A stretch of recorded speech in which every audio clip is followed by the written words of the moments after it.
Good morning, students. Today's first topic is incomplete dominance. As per the theory of law of dominance, one allele or one factor is completely dominant over other factor or allele. He has taken 7 characters and done many experiments and said that roundness is dominant over wrinkledness, yellow is dominant over green. Okay, likewise many examples he has given. Actually, Mendel was so lucky that he got all the characters which are showing proper dominance and recessiveness, and his 7 pairs of characters was actually present on 7 pair of chromosomes. Here Mendel was lucky enough, that's why he is able to present his views and laws. So Mendel is able to get proper law of dominance and law of segregation. Here we will see some traits that do not follow Mendelian inheritance. For example, when we take a 4 o'clock plant, Mirabilis jalapa, they have 2 flower colors, red flower and white flower. When we see the inheritance between red and white flower color, we observe that they do not obey Mendel's law of inheritance. Look here, we can see 2 different types of flowers, red and white. If we cross a red flower with a white flower, that is pure true breeding red with a pure true breeding white. In the first generation, phenotype of the plant is pink in color. And if the pink flowers are self-pollinated, in the F2 we get 1 red, 2 pink and 1 white. The phenotypic ratio, genotypic ratio remains same, 1:2:1. Now we will see how genotypes are expressed here. There is a small difference while expressing the genotype here. You can see we take the letter capital C for both the plant, and on superscript we write capital R, capital R, capital W, capital W. Character is color of the flower, which is indicated by C, and you can see we give 2 letters as superscript, capital R and capital W. When we explain like this, we get 2 type of gametes, capital C superscript R, capital C superscript W. If these 2 are fused, then we will get a condition like this, and flower color is pink. Go for second generation, you will get this kind of Punnett square. It is clearly showing that if the condition is capital CR, then the plant is always red. Whereas capital CR and capital CW comes together, the plant color become pink. This pink flower shows us that R is not completely dominant over W. That's why we get a pink color. R is completely dominant over W, then the color should have been red plant. Both are CR type. There it is showing complete red color. In pink color it is CR and CW, whereas white is CW. So here the plant shows incomplete dominance, where one allele is not completely dominant over the other one. This is incomplete dominance. By the year 1900, microscopic studies of the cell had already revealed that the cell contains nucleus. Inside the nucleus there are several structures known as chromosomes, and these chromosomes actually duplicate before cell division, in between 2 cell division.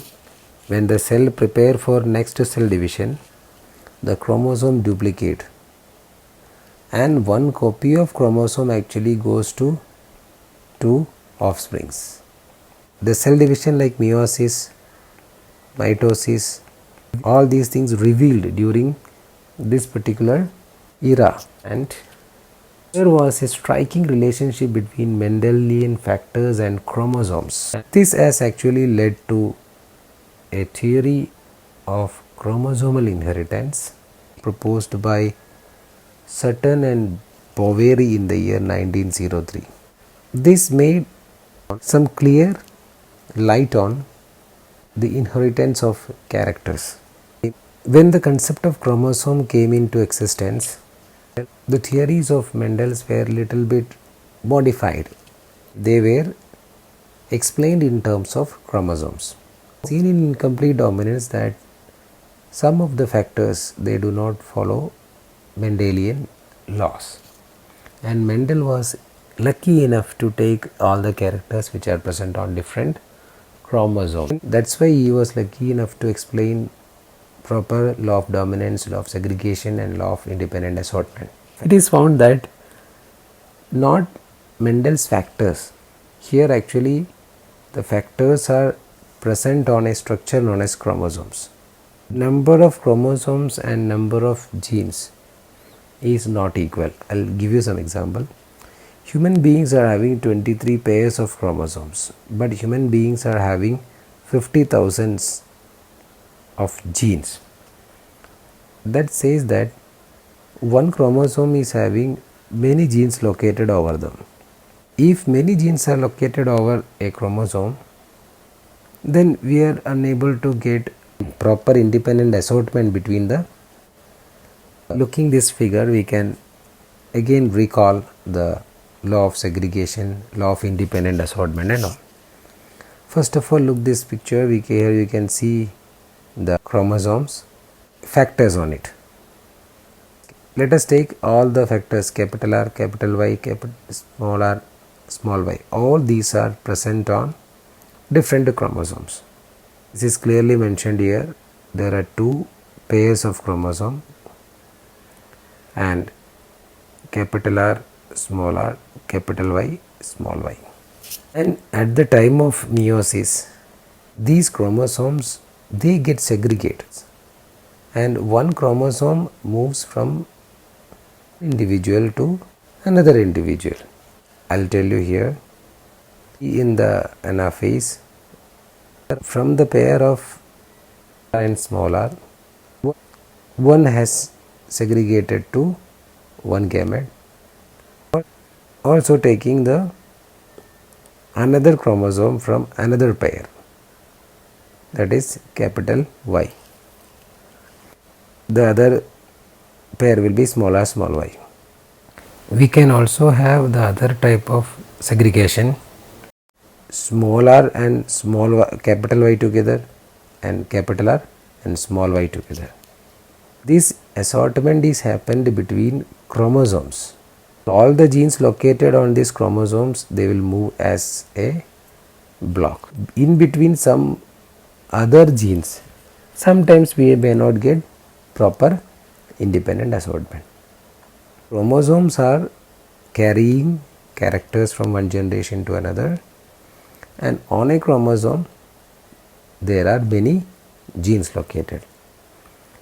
That's why we are getting all the different combinations of gametes in the generation. The independent assortment says that alleles of genes on non-homologous chromosomes assort independently. So we have just modified the theory of inheritance, where earlier it was alleles or the factors move independently from generation to generation, but here we say alleles of genes on non-homologous chromosomes are homologous chromosomes and these two are homologous chromosomes.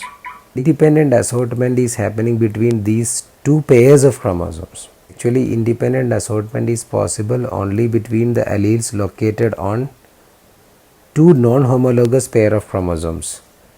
One chromosome, its pair, homologous.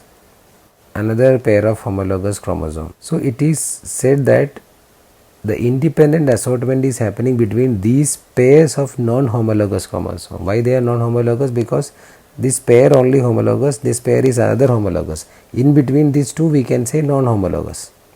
If you consider they are non-homologous, these two are homologous, these two are homologous.